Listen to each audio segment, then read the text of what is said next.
What's up, everybody? Welcome back to another Motivational Monday. This week's topic is what? Accepting and receiving joy. Man, and that's difficult because it all highly depends on your mentality. So how can we approach that in? Well, you guys might see a little snippet on our story after we talked about the gym as it was shut down in the morning. But the biggest thing is just knowing the fact that every day is already a day of rejoicing because the Lord made it that way. Like the Lord literally said, this is the day that I have made. Let's rejoice and be glad. Like the day is full of joy. The day is already a day of joy. You just have to say, okay, I'm going into this day knowing there's already joy on the offer for me. And if I say yes to it, that means I get to receive it. It's literally like, hey, I'm giving you a playbook for how to live life, and I have it. So like God literally says, hey, tell me, I got your day, lay it down, don't worry, and I'm gonna give you this playbook, okay? Here's the playbook of joy, and all you need to do is just say, you know what, God, you got it, help me to receive it. You already have it, help me to receive it. So he's like, I'm giving you the playbook, you just gotta say yes to it, right? That's literally how you accept and receive joy, is by going to the person who has it. Knowing the person who has the joy and it's already there for you, right? And just saying yes to it. Because throughout the day, you're going to have moments to accept it. Because if you don't accept it, that means you're accepting the reverse. Yeah. Which is probably complaint, annoyance, frustration, anything else that's not joy. Yeah. You're receiving that and accepting that if you don't say yes to that. Yeah, which is true. Like in the way that I look at it, it's like the only moment we have is the present. And in every present moment, you have the option to either go positively or negatively. And obviously, and now also you have a positive or negative emotion to go into. And it's all about what you choose, and how to go. It's like, what I'd rather be. I could literally be there in 5 minutes. Yep. So I want people to have the last memory of me to be positive or negative. Like we don't know the impact that we have on other people based on our interaction with them, however big, however small. So for me, it's when I choose to accept joy, it's like I choose laughter, bro. Oh my God, I gotta laugh it off. Because even in the most frustrating situations, which are daily, you gotta laugh it off. Because if not, it's like it's a whole spiral, and it only takes one time, and then everything else follows in behind. So at the end of the day, it's like, what do I want for my day to turn out to be? What do I want for this person to have or remember me by?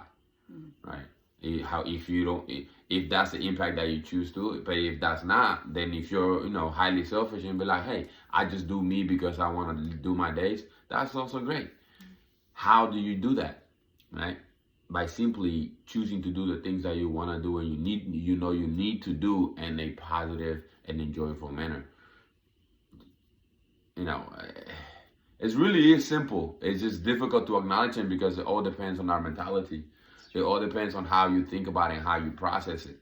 So what's the perception that you have? And that's gonna be there. I believe it was like Epictetus who says, like, we suffer more in imagination than in reality. So many times we suffering before things even happen. So I have a negative mindset before things even happen. That's true.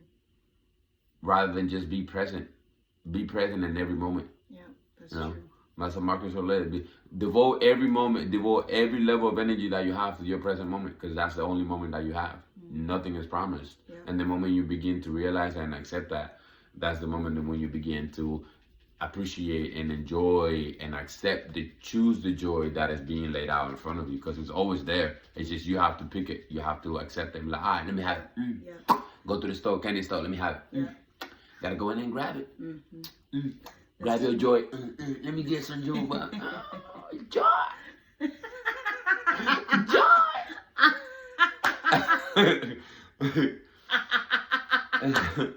It's that simple, man. And it's like both require energy, right? Both require energy, whether you're being in a negative headspace or a positive headspace. Like they both require energy, right? And so like what energy do you want to put out? Because guess what? Negative energy is a lot more tiring than positive one. And I promise you, your cup will be refilled if you use a positive one. Like I promise it will. Like there's no limit on positivity, and there's no limit on joy. Joy is abundant if you allow it to be. So this week, what's your accountability question? No, it is. Our accountability challenge. Challenge. So this week, identify joyful moments. At least one joyful moment that you know it could have been the opposite. So you could have been a negative point, but you chose joy at that moment. And when you reflect on that, view the impact that it had on yourself primarily, but also the impact that it had on other people, because it always does. You may not know 100%, but it is visible on their behavior. So identify at least one joyful moment that could have been a negative moment, but you chose the joy. You chose the constructive, positive one, and then the impact that it could have had on yourself, and it could have had on other people. Good stuff. And as always, be great, be awesome, be the best you at everything that you do. You'll have an amazing week. We love y'all. Thank you guys for hanging out with us. Be breezy. Choose joy. Choose joy. Just grab that joy, man. Grab that joy.